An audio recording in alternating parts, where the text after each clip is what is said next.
The horror genre in gaming is a tricky one, because unlike action games, horror is a concept that doesn't necessarily require heavy resources to be executed properly. The field of indie horror gaming is a perfect example of how sometimes ideas and creativity can easily defeat the most financially capable studios. But make no mistake, indie developers are not the same, and each one of them is fighting a separate battle to stand out in the crowd, which means that success belongs to a small group in an ocean of developers. Recently, we made multiple videos on the channel explaining the apparent decline in horror gaming, and how many of the new games look incredibly similar with zero flavor or intriguing stories. They all have the same hallways, the same flashlights, and the same jump scares, meaning that the purpose was to copy something that succeeded in the past, instead of adding value by coming up with new brilliant ideas. This is actually why the content about new indie horror games has decreased on the channel, because we seriously refuse to recommend something that we don't personally enjoy or we're not convinced of its quality. With that being said, most of us can agree that the last 15 years are arguably the golden age of indie horror gaming, mainly because of PT's cancellation and its influence, but even the few years prior to its release were also memorable for similar experiences. So in this video, I decided to make a list of specific developers that actually made a name for themselves in the last decade, despite the fact that their resources were very limited and their only advantage was their understanding of how horror works. Without further ado, let's start.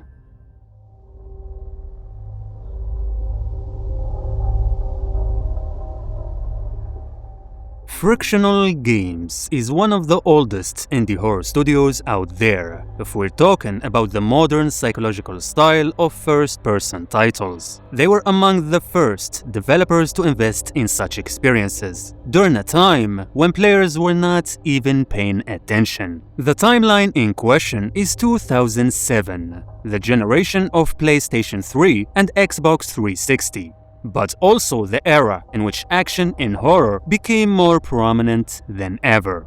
In that year, Frictional released a very bizarre game called Penumbra, which was a first-person survival horror experience that relies heavily on exploration, complicated puzzles, and a rich narrative rather than combat. The gameplay focuses mainly on stealth and evasion to bypass enemies because you have limited means to defend yourself and weapons are nowhere to be found. The reason behind this concept is because the studio at that time knew very well that their resources and capabilities could not allow them to expand the mechanics further, especially when the competition was already fuming in the action section. As a result, they used every bit of their talent to masterfully design the atmosphere, the sounds, and the sequence of events, forcing you to remain excited to play even when the gameplay is very simple. Eventually, they ended up making 3 installments from this game before moving on to their next project, which would later become their best decision ever. In 2010, Frictional released Amnesia: The Dark Descent, and they took advantage of all the lessons that they learned while making Penumbra to avoid any mistakes, and also boost the impact of what already succeeded. Just like Penumbra, Amnesia was a first-person survival journey where stealth is crucial to progress. But the catch this time is that stealth is much more sophisticated and insanely challenging. The timeline is the 1800s, and you play as Daniel, a guy who awakens in a dark, creepy castle with no memory of his past. The only clue he has is a note he wrote to himself, instructing him to kill a man named Alexander, and there's an otherworldly shadow that is relentlessly haunting him. Don't be afraid, Daniel. I can't tell you why, but know this. I choose to forget. Try to find comfort and strength in that fact. There is a purpose. Go to the inner sanctum, find Alexander, and kill him. The genius part, however, is that there are 2 key mechanics: health and sanity. Even though you have a health bar, your more crucial resource is actually sanity. This means that staying in the dark for too long, witnessing disturbing events, or looking at the horrifying monster will cause your sanity to drop. When this happens, Daniel begins experiencing visual and sound hallucinations, making it difficult for you to distinguish between what's real and what's part of his imagination. In other words, this is the definition of psychological horror, because your enemy is not just the monster, but it's also your mind and your eyes, that you can't really trust all the time. This unique premise led Amnesia to become one of the most popular horror games in history, and some people even say that it's a revolution that changed the genre forever. Stay close. Be careful not to stray. What's the reason? Why is it so dark? Pay attention, Daniel. It's important that you keep going straight and make sure not to stray. A few years later, Frictional proved once again that they are a studio that keeps improving year after year. Because in 2015, they released Soma, and if you know anything about this game, you're probably aware that it's a masterpiece in psychological horror. The game uses science fiction to shape the story, and it puts you in the shoes of a man called Simon, who went through a horrifying accident that left him with brain damage. The doctors supposedly performed a medical operation to treat him, but later on, he wakes up in an underwater facility and he doesn't remember how he got there. You need to navigate the facility, avoid aggressive robots, and try to unravel the mystery of what happened to humanity and why no one is around. At first, the story might seem generic to you, but the huge surprise lies in the revelations in the ending, because you will discover a shocking fact about Simon, his fate, and what really happened to him after the accident. I will not spoil the secrets for you, and to keep it short, Soma was a very unique experience that comes once in years, and that's why it was an incredible success commercially, because even casual players were interested. So, if we are being honest, Frictional Games is one of the backbones of indie horror, because the ideas that they created helped expand the genre's reach and inspire other developers, which led to releasing more and more games that use a similar formula.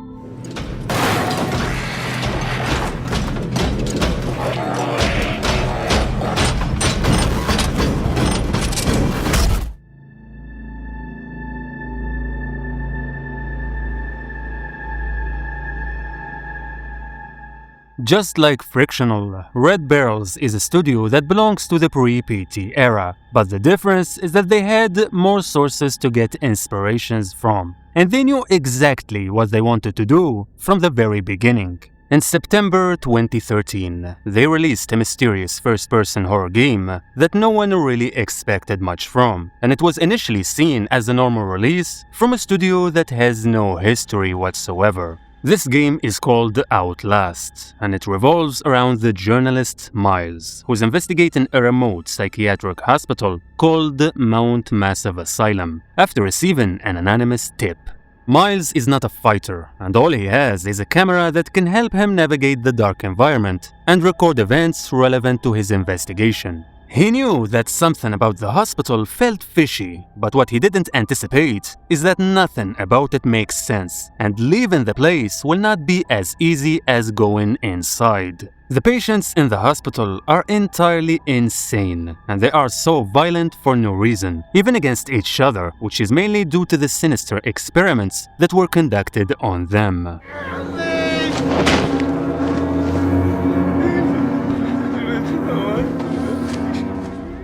But what sets Outlast apart and makes it so scary is the claustrophobia and nyctophobia that the environment imposes on you, no matter where you are. And in case you don't understand those words, they simply mean the fear of tight spaces and darkness. The hospital is dark most of the time, and there are some lights here and there to give you a sense of relief, but it's always temporary and tricky, because light can also expose you to a much worse threat. I'm sorry, my son. I didn't want to have to do this to you. But you can't leave. Not yet. There is so much yet for you to witness. On top of that, you can't use your camera as much as you want because you need batteries, and finding them can be a pain in the butt, especially if you're being chased and you're running for your life. So the survival aspect literally keeps you stressed from start to finish, and you can't really do anything to feel less helpless. Weapons are not an option. Flashlights are not in the menu. The camera's batteries are scarce, and the enemies you're dealing with are scattered all over the place, waiting for you to make a mistake. The developers did not have resources to give you an action experience with guns and melee weapons. So to make up for these disadvantages, they relied on keeping you engaged by forcing you to be scared in every second of your playthrough, while also interested in discovering the secrets hidden in the hospital. Stealth in the gameplay is not just a survival element, but it also feels like a personal challenge that pushes you to improvise and use your skills to avoid getting caught. This dynamic helped Outlast reach mainstream recognition and sell millions of copies, setting a precedent for indie gaming and proving that horror was never about fancy mechanics and high budgets. This amazing success motivated hundreds of indie developers to step up and let their creativity go loose, because Outlast was proof that indie horror has a much bigger audience than they assumed.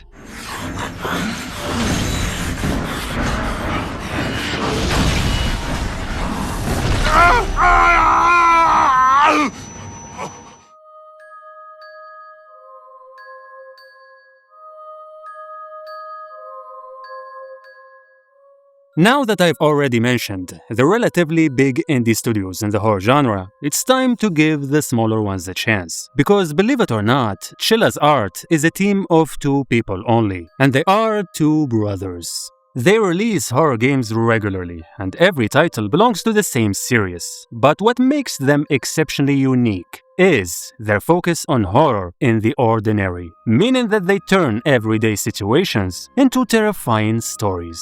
For example, one of their most successful games is called The Closing Shift, and it's about a girl working alone at night at a coffee shop. Initially, everything seems normal, and you can do casual tasks like making drinks for customers, cleaning the place, and talking to people. This is so smart, because if you zoom out, this doesn't feel like a horror game at all, and it's more of a coffee shop worker simulator. But that's exactly how the developers fool you.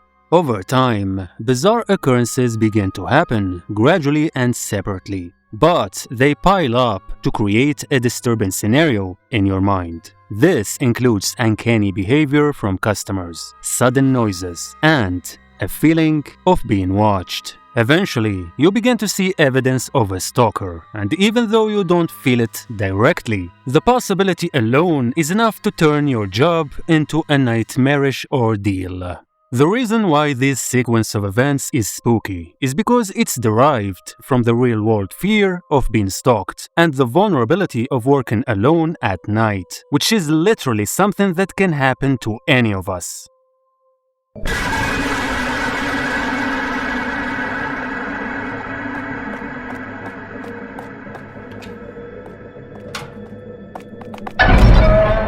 There's no monsters, no zombies, and no ghosts, but the idea of a dangerous person secretly looking at you from the shadows or being with you in the store somehow feels more unsettling than any supernatural threat. This concept is present across Chilla's Art games, and in every story, they intentionally delve into a real-life phenomenon to make you feel that the journey is relatable. But once you get comfortable, they turn the ordinary into a nightmare. This special style made this developer very familiar among horror fans, and the number of consumers was growing after every game, proving that this type of horror is actually effective and people feel it.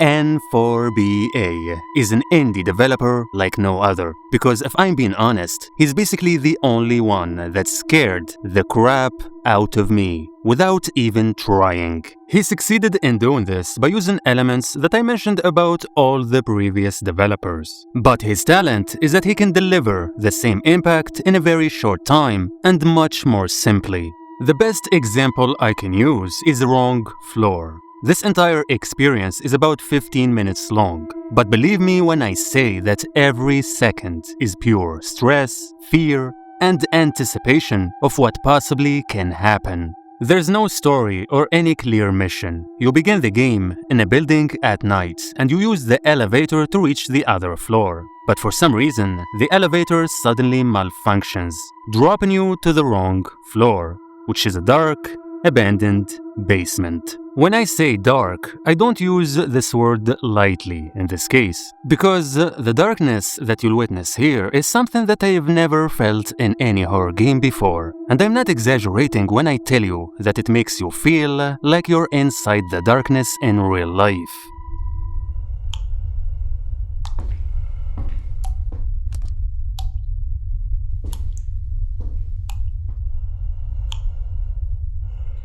This visual horror is intensified by an insanely disturbing sound design, including heavy footsteps, chilling breathing, and an unbearable silence, keeping you scared of something that might show up even when nothing happens. Moments later, you find a flashlight, but it doesn't really improve your situation a lot, especially when you realize that you're not alone in the basement, and there's someone with you the whole time.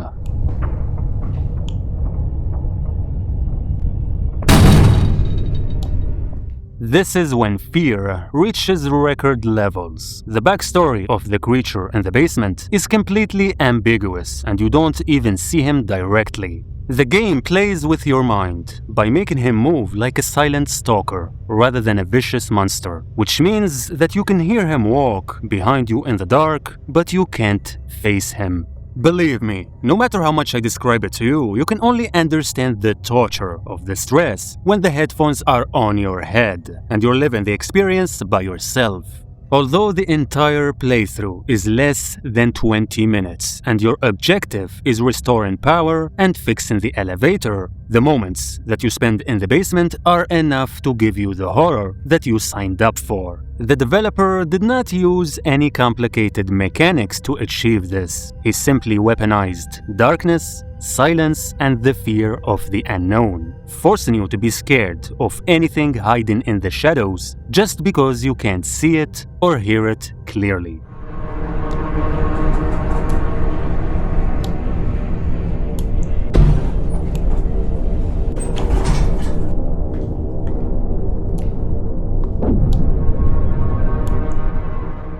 Following the success of this short horror game, the developer decided to double down on this formula to prove that it wasn't by chance and he can actually scare you again by using the same elements. As a result, he released a longer version of Wrong Floor called From the Darkness, and somehow he managed to make it scarier despite adding a much more peaceful environment. Once again, you find yourself in an apartment building from the Soviet era, and your mission this time is to go to apartment number 64, find a photo album that belongs to your grandfather, and leave.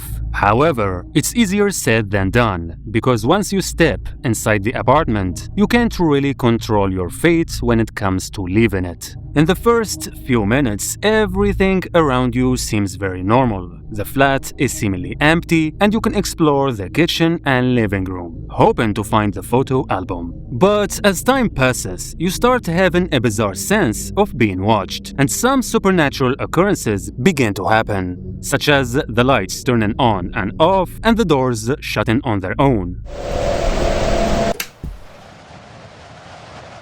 Similar to Wrong Floor, the source of fear is not visible monsters, but it's actually the idea of being stuck in a small place that you can't leave, and the feeling that you're not alone, no matter how silent the environment is.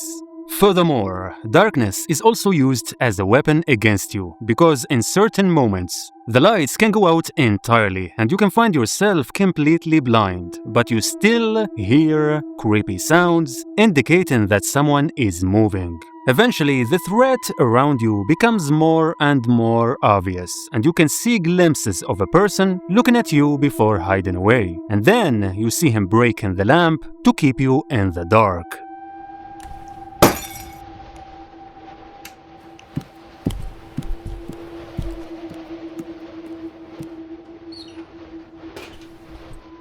In most of your playthrough, you don't confront this enemy directly, and you don't even know who he really is. But the atmosphere remains always terrifying, regardless of whether he shows up or not. The developer wants to convince you that you're not safe at any time, and you have no allies or guidance, meaning that the peaceful moments are also used against you, because they make you assume that some event will happen after the silence.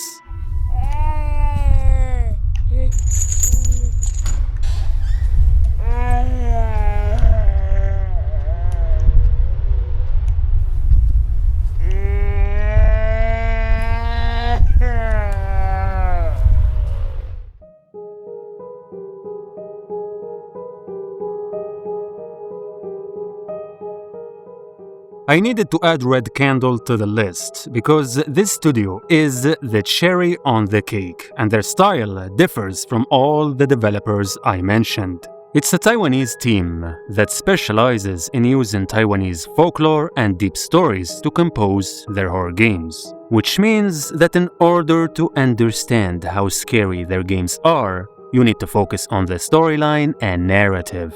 In 2017, they released a 2D horror experience called Detention, and it's based on real events during an era in Taiwan's history when political oppression was an absolute nightmare for the people. We're talking about the 1960s, a timeline in which Taiwan was ruled by a government that was very aggressive against any form of communism due to their conflict with China. However, they used martial law extensively, reaching a point where any opposition or criticism was seen as a crime that people should be punished for. The story is about two students who find themselves stuck in an abandoned, nightmarish school. But as they search for escape, the school shifts into a surreal realm filled with vengeful spirits and symbols of oppression. But make no mistake, the apparitions and entities you see are not random, and they actually represent the trauma of people who lived in a society where speaking out could mean going to prison or even death. The two students are suffering from severe paranoia due to their fear of the political regime, which directly affects their decisions in the game. As you progress, you also start to see themes of guilt and regret, because the shocking part is that one of the students was basically a snitch who reported a teacher to authorities, which led to his arrest, beating, and execution for his political beliefs. This profound, sophisticated plot that relies on realistic details made Detention the best 2D horror game that you can probably ever play, because everything you see means something, and it usually hides a tragedy.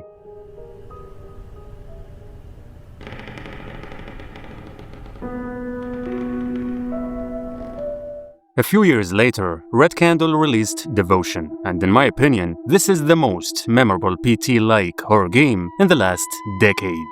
The timeline is the 1980s in Taiwan, and the protagonist is a man named Myuu, a father who once had a stable, happy life with his family, but everything fell apart when his daughter became sick. The spine-chilling aspect in this game is that it uses different timelines to play with your mind, and the entire playthrough is about Myuu witnessing his tragic memories with his family. Just like PT, there's some type of a loop here, and every cycle represents a specific year in Myuu's life, containing devastating memories that Myuu needs to relive in the form of flashbacks or hallucinations.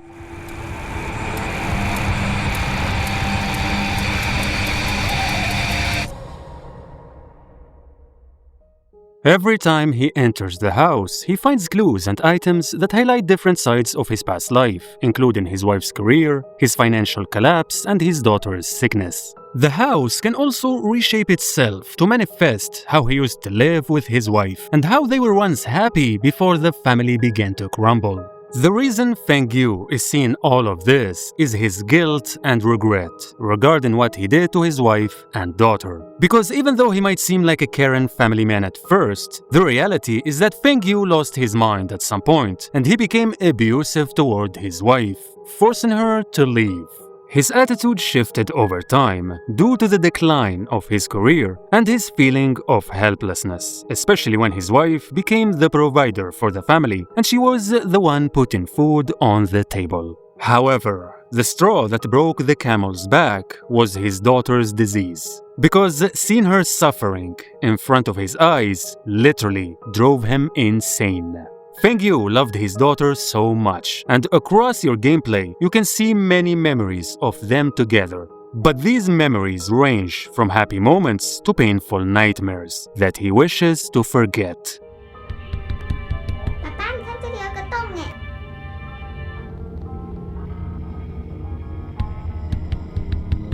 爸爸，你看我！爸爸，你看我啦！ The saddest part is that there's a shocking twist in the ending that will break your heart and reveal to you why the father is suffering mentally. If you want to learn about the entire story, I advise you to watch my previous video about the game, where I explained the heavy themes behind the horror and the tragic fate of Fengyu and his family. Before I end this video, please make sure to subscribe to our new second channel. The link is in the description and we need you there because we'll use it to post different scary videos. The channel will also be a backup because we got 3 strikes recently and we almost lost this one due to a copyright Karen that we ended up winning against. Anyway, please like this video if you enjoyed it and I hope to see you soon. 妈妈什么时候会回来？妈妈去哪里？我真的好想妈妈。